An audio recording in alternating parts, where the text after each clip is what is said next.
Սիրելի հայրենակիցներ, մարտի 1-ի հանրահավաքում մենք ձեզ հետ միասին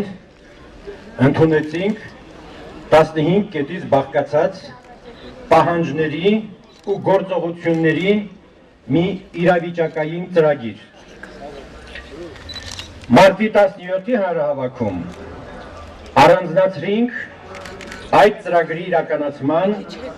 առաջին փուլի այն 3 հրատապ խնդիրները՝ քաղաքապետարանի ազատ արձակումը, ազատության հրապարակում հանրահավաքների անցկացման վրա դրված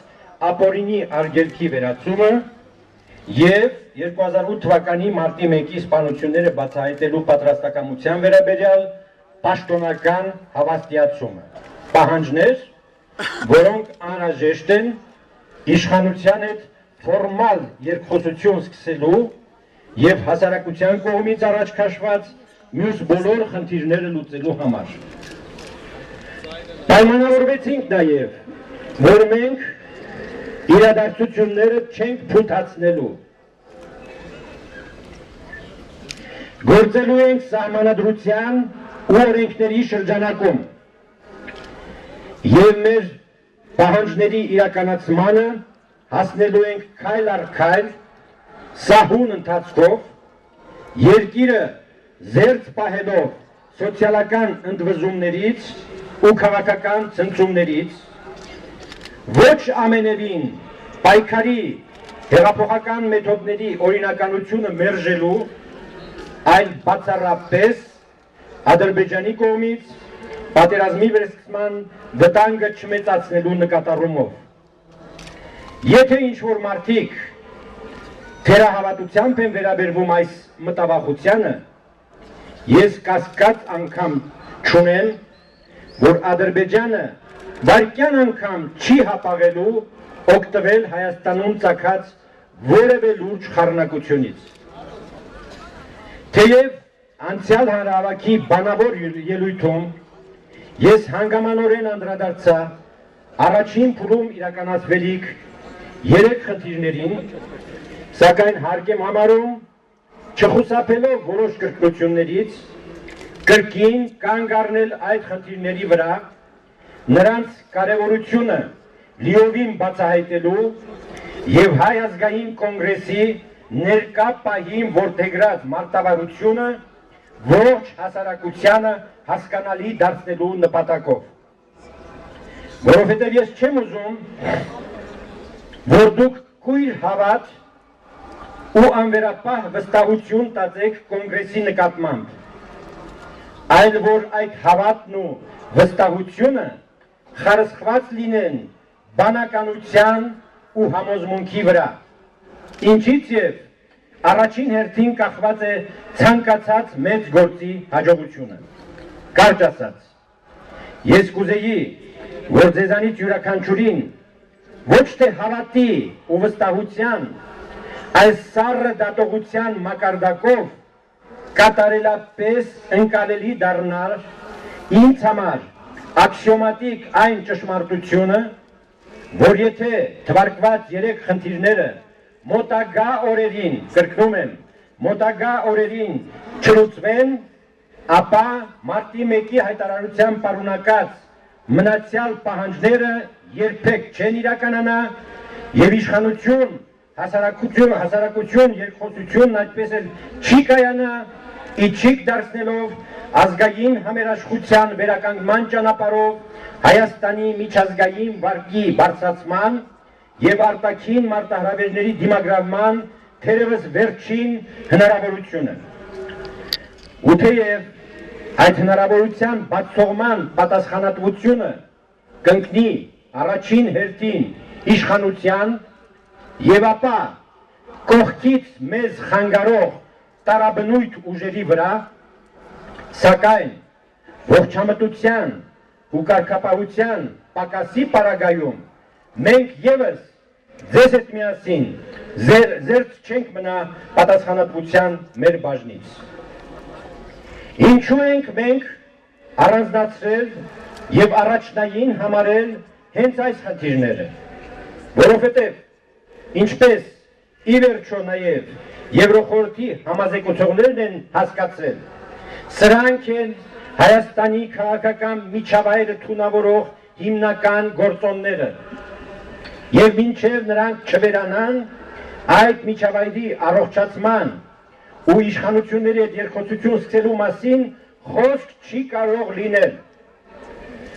Իսկ այժմ մեկ առ մեկ անդրադառնանք նշված երեք խնդիրներին, ոչ այնքան նրանց կարևորությունը եւս մեկ անգամ շեշտելու, որքան նրանց լուծման մեխանիզմները պարզաբանելու նպատակով։ Առաջին, քաղբանտարկյալներ։ Երբ որևէ երկրում բանտարկյալների հարցը ստանում է հասարակական հնչեղություն կամ հանգեցնում ճգնաժամային իրադրության, ապա այն անկախ իրավական հանգամանքներից ու գնահատականներից վերածվում է քաղաքական հարցի ու հետևաբար պահանջում քաղաքական լուծում։ Դրա համար սահմանադրությամբ նախագահին տրված է ներման իրավասություն,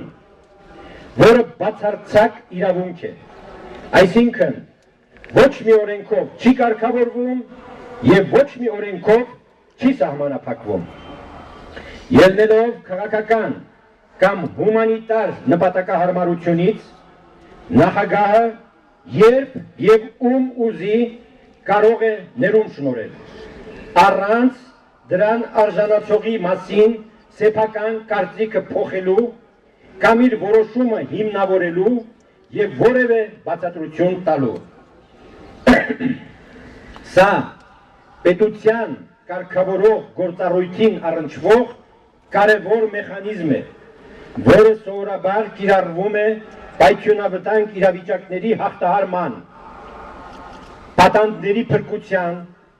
գերիների, լրտեսների, այլախոհների փոխանակման, դիվանագիտական բանակցությունների հեշտացման, զինադադարների կնքման, ներքաղաքական լարվածության թուլացման նպատակով։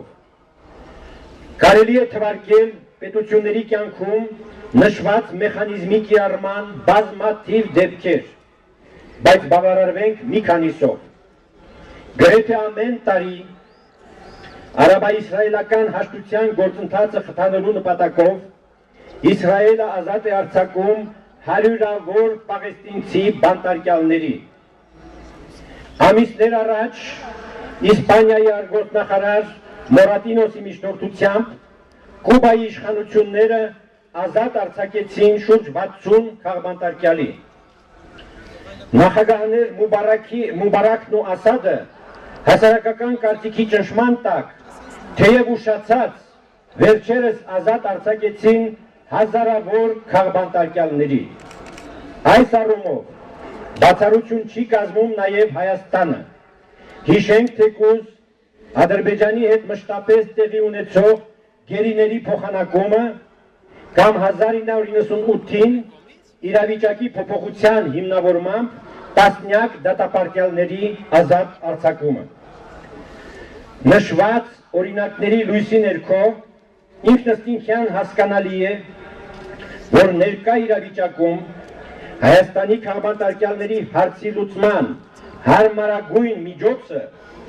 իրավաբանական խրտնությունների փոխարեն նախագահին վերապահված այս պարզ մեխանիզմի կիրառումն է, ինչի դրական ազդեցությունը ներքաղաքական լարվածության լիցքաթափման վրա միանգամայն ակնհայտ է։ Երկրորդ, ազատության հրապարակ։ Վերջին տարիների ընթացքում իրար հաջորդած Երևանի 3 քաղաքապետերը օրենքի կոպիտ խախտմամբ 100-ից ավելի անգամ մերժել են ազատության հրապարակում հանրահավաքներ անցկացնելու վերաբերյալ ընդդիմության ներկայացած իրազեկման դիմումները։ Քաղաքապետարանի որոշումներից շատերը նաև բողոքարկվել են դատարանում, բայց առանց բացառության թողնվել ուժի մեջ։ Հասկանալի է, որ վաղ թե ուշ թե ապօրինի որոշումներ կայացրած քաղաքապետերը, թե այդ որոշումներն ուժի մեջ թողած դատավորները կանգնելու են արդարադատության առջև։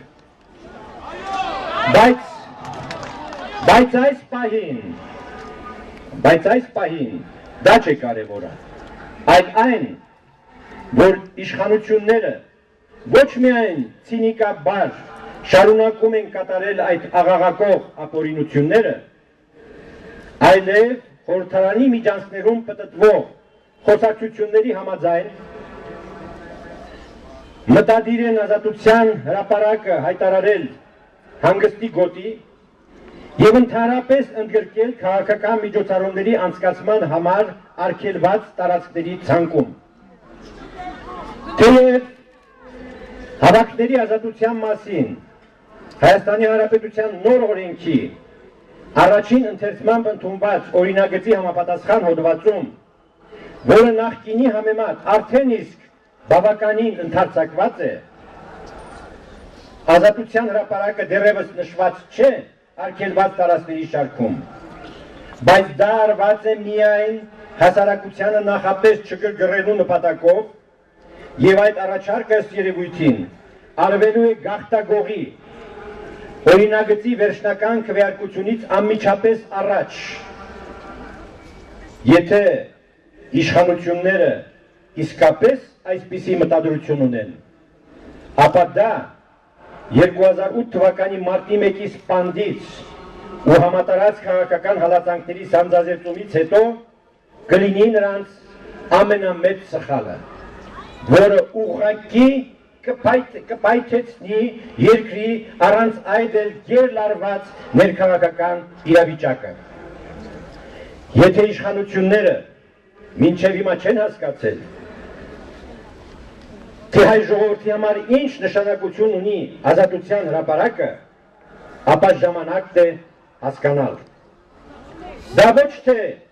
քաղաքական միջոցառումների անցկացման սովորական վայր է, այլ խորհրդանիշ։ Այստեղ է ծնունդ առել հայկական ժողովրդավարությունը, այստեղ է կերտվել Հայաստանի անկախությունը, այստեղ է դրվել Արցախի ազատագրության հիմքը և ոչ մի իշխանություն, որքան էլ ամենազոր, չի կարող ժողովրդից խլել այդ խորհրդանիշը։ Դա նույնն է, թե անգլիացիներին արգելեն հանրահավաքներ անցկացնել Տրաֆալգարի հրապարակում կամ ֆրանսիացիներին Բաստիլի և Կոնկորդի հրապարակներում։ Երրորդ, մարտի 1-ի սպանությունները։ Ոչ ոքի համար գաղտնիք չէ, որ Հայաստանի ներկայիս իշխանությունները կրելով 2008 թվականի մարտի 1-ի ոճրագործության ողջ պատասխանատվությունը ամենևին շահագրգռված չեն այն բացահայտելու գործում և անցած 3 տարիների ընթացքում ոչ միայն որևէ ջանք չեն գործադրել այդ ուղղությամբ, այլև ընդհակառակը ամեն ինչ արել են այն պարտակելու համար։ Սպանության մեջ մեղադրվող որևէ ոստիկան կամ զինվորական կամ անօրինական հրամանարձակած ոչ մի պաշտոնատար անձ առայժմ դատարանի առջև չի կանգնել։ Սպանությունների հանգամանքներն անգամ դեռ մինչև վերջ չեն բացահայտվել։ Կասկածյալների ինքնությունը ևս կամ չի պարզվել, կամ եթե պարզվել է, հասարակության համար գաղտնիք է մնացել։ Ավելին, մինչ օրս լուծված չէ նաև զոհերի ընտանիքների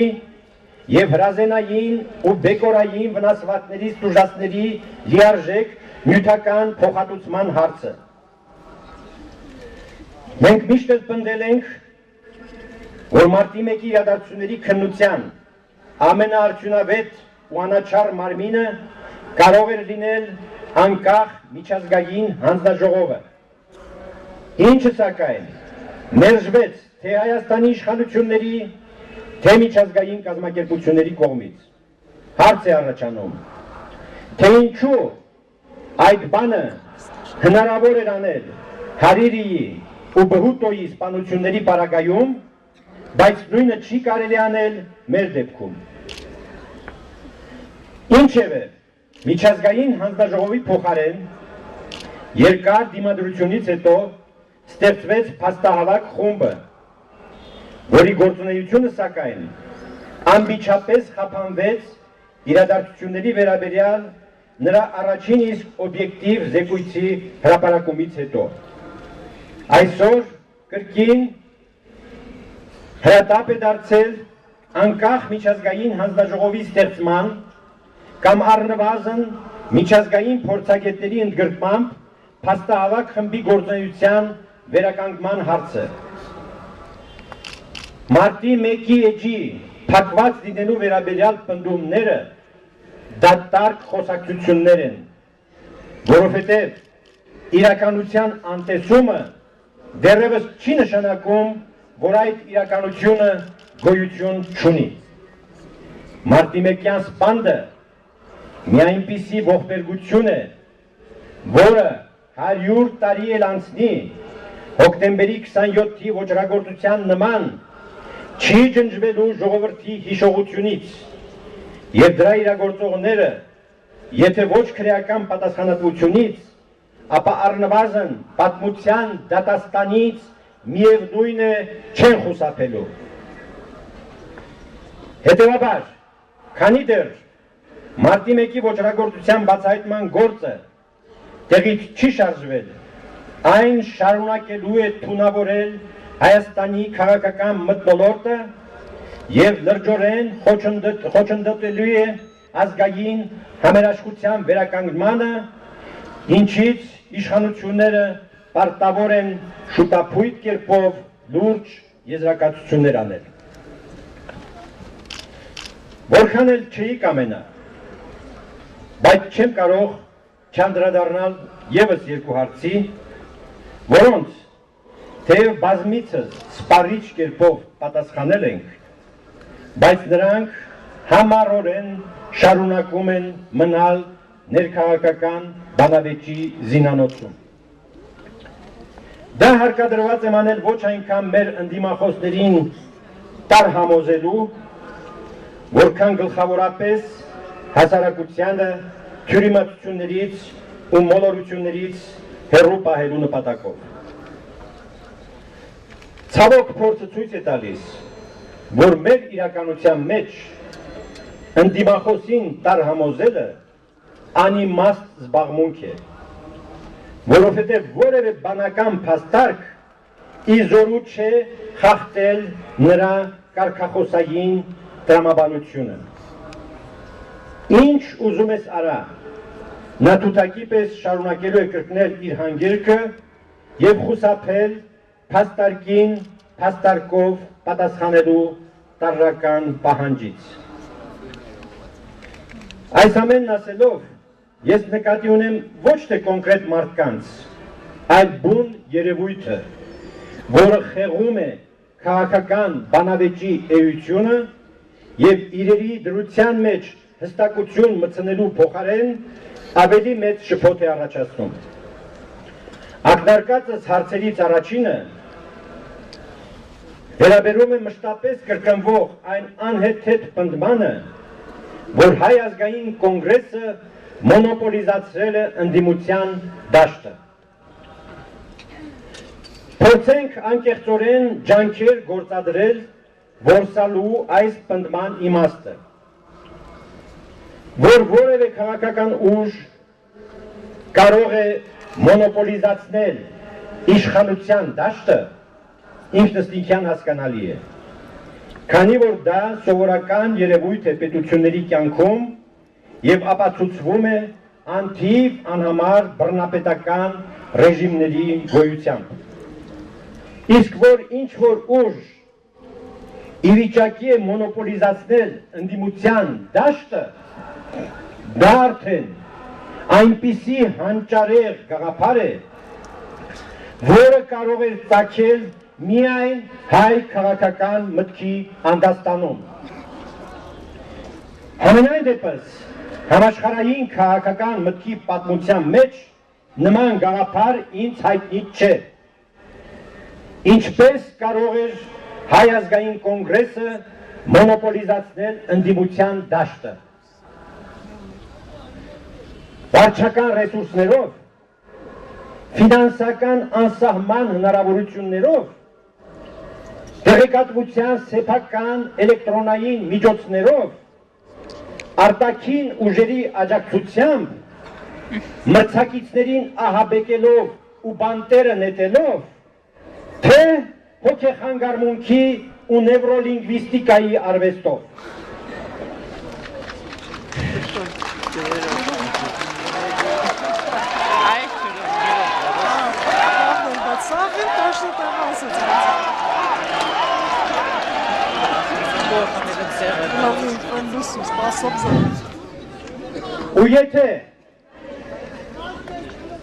Ու եթե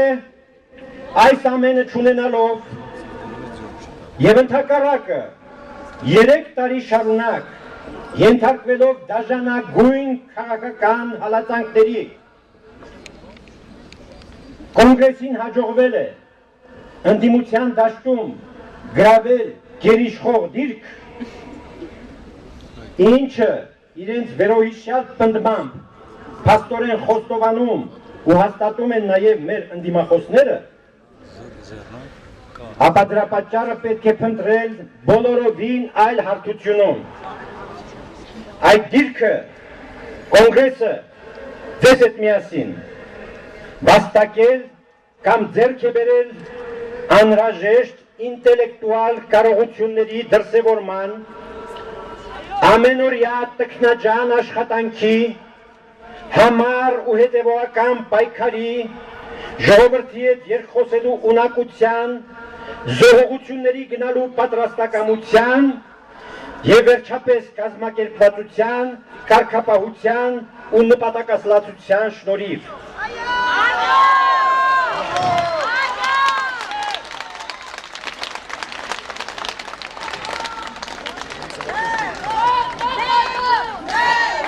Hello. Սեփիլյանը ասել է Լևոն նախագահ չասեք։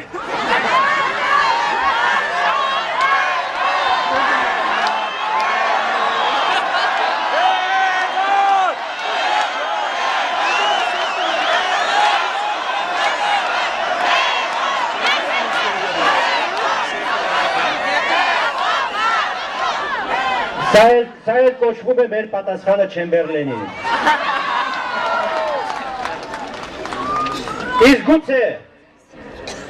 Իսկ գուցե մոնոպոլիզացիա ասելով նկատի ունեն, որ կոնգրեսը զբաղեցրել է հրապարակը, բայց նախ Երևանում բազմաթիվ հրապարակներ կան եւ երկրորդ եղել են ժամանակներ, երբ կոնգրեսը ամիսներ շարունակ 4, 5, 6 ամիսներ շարունակ հանրահավաքներ չի անցկացրել։ Ինչու այդ ընթացքում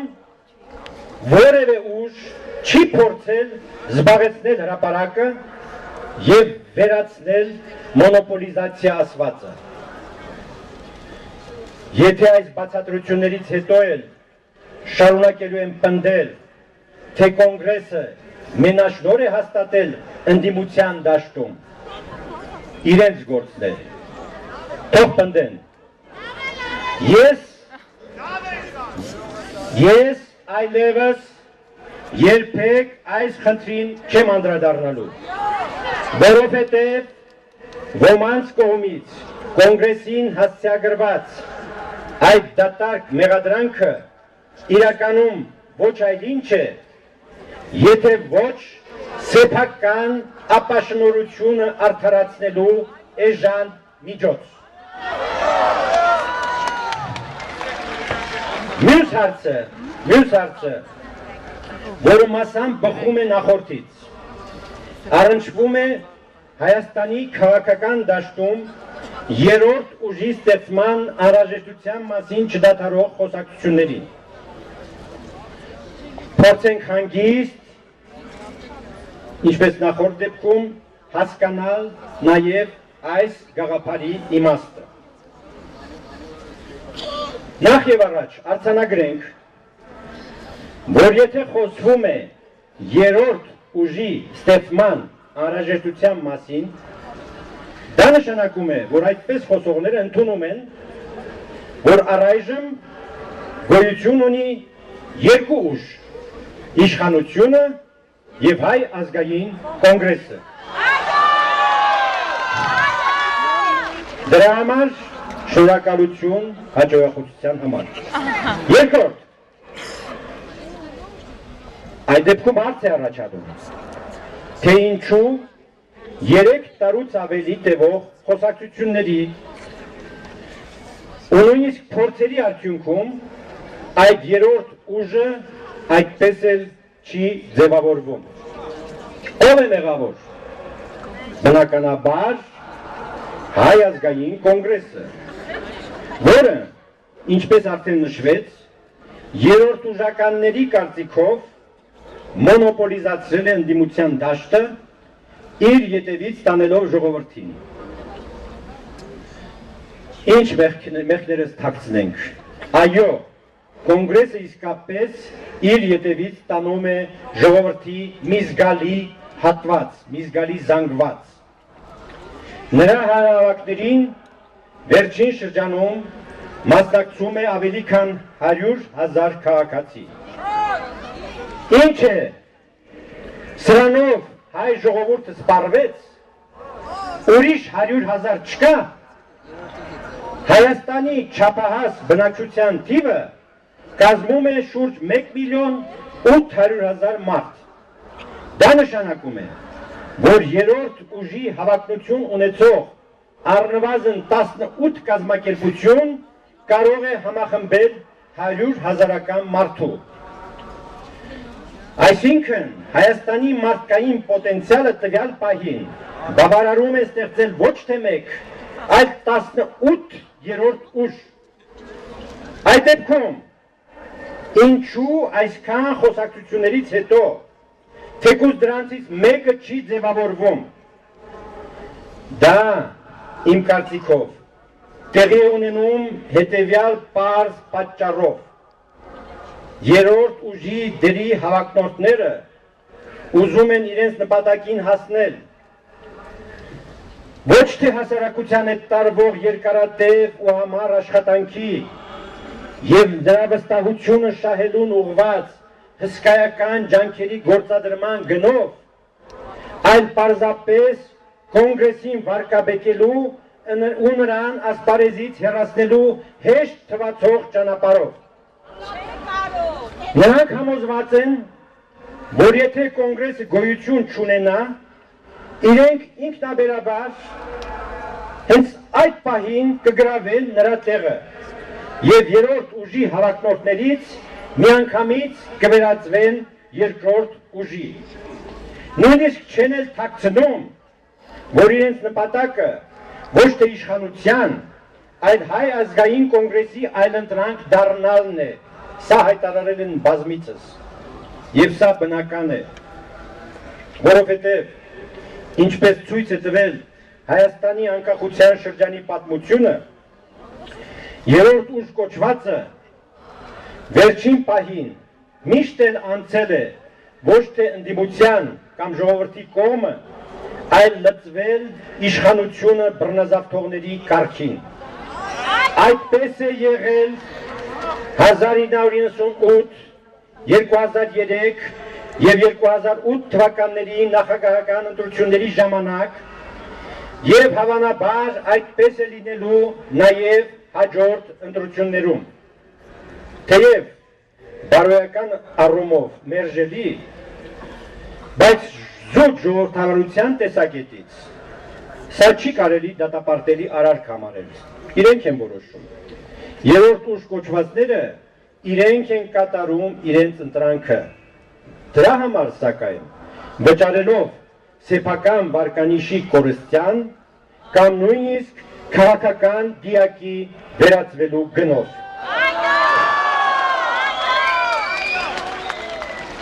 Երևույթի ընդհանուր գնահատականից բացի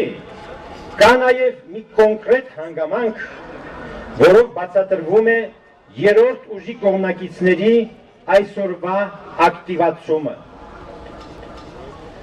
Նրանք ըստ երևույթին չափազանց անհանգստացած են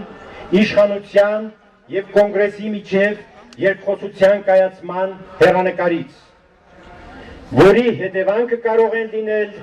արտահերթ ընտրությունները։ Իսկ քանի որ այդ մարդիկ նման երկխոսության հեռանկարը այլ կերպ չեն պատկերացնում, քան իրենց չափով պաշտոնների ու պատգամավորական մանդատների շուրջ պայմանավորվածությունները, ուստի համաձայն կլինեն, որ քաղբանտարկյալները հավերժ մնան բանտերում, որ ազատության հրապարակը երբեք չվերադարձվի ժողովրդին, որ մարտի 1-ի սպանությունները այդպես էլ չբացահայտվեն, միայն թե երկխոսությունը տեղի չունենա։ Եթե այդպես չեն էլ մտածում, ապա իրենց գործողություններով նպաստում են կարևորագույն այդ խնդիրների լուծման վիժեցմանը կամ հետաձգմանը։ Իմ տպավորությամբ իշխանության և կոնգրեսի միջև երկխոսությունը ձեռնտու չէ ոչ միայն ներքին, այլև արտաքին որոշ ուժերի, որովհետև այն Հայաստանի իշխանություններին հանելով խոցելի վիճակից կամրապնդի մեր երկրի դիրքերը միջազգային հարաբերություններում, մասնավորապես Ղարաբաղյան կարգավորման գործընթացում։ Ինչևից է, այս ամենը նշելով հանդերձ, մենք հավատարիմ լինելով ժողովրդավարական արժեքներին կողջունենք ոչ միայն երրորդ, այլև չորրորդ, հինգերորդ և վեցերորդ ուժերի ստեղծումը։ Կազմակերպեք ձեր հանրահավաքները, ժողովրդին համոզեք, որ կոնգրեսը սխալ է, որ ճիշտը դուք եք, տարեք նրան ձեր ետևից, մենք էլ թող հայտնվենք ձեզ հետևող 100 հազարանոց բազմության վերջին շարքերում։ Հայ ազգային կոնգրեսը ամենայն անկեղծությամբ ձեզ հաջողություն ու կանաչ ճանապարհ է մաղթում։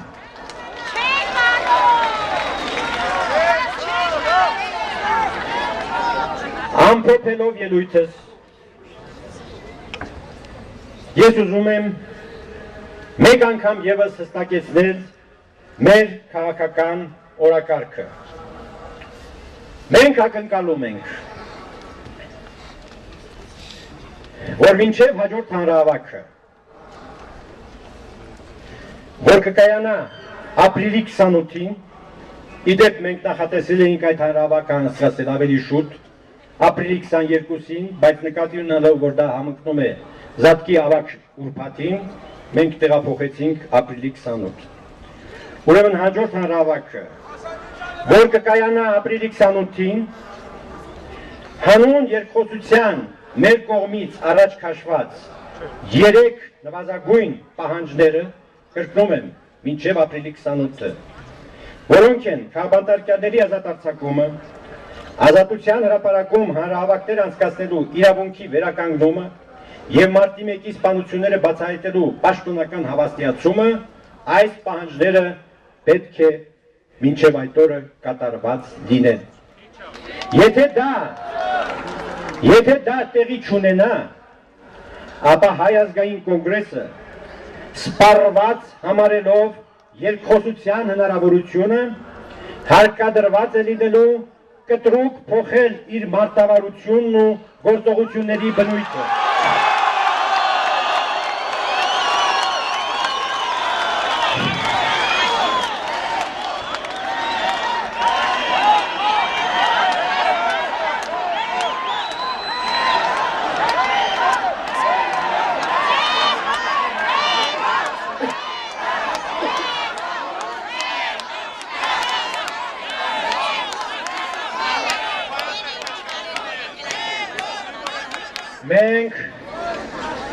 Մենք դեռևս հակված չենք իշխանության հետ վերջնագրի լեզվով խոսելու, բայց ժողովրդի համբերությունն էլ չափ ու սահման ունի։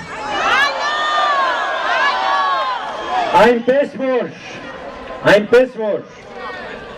ապրիլի 28-ը պետք է դառնա կամ երկխոսության սկզբնավորման կամ էլ իշխանության ու հասարակության վերջնական ջրբաժանի օրը։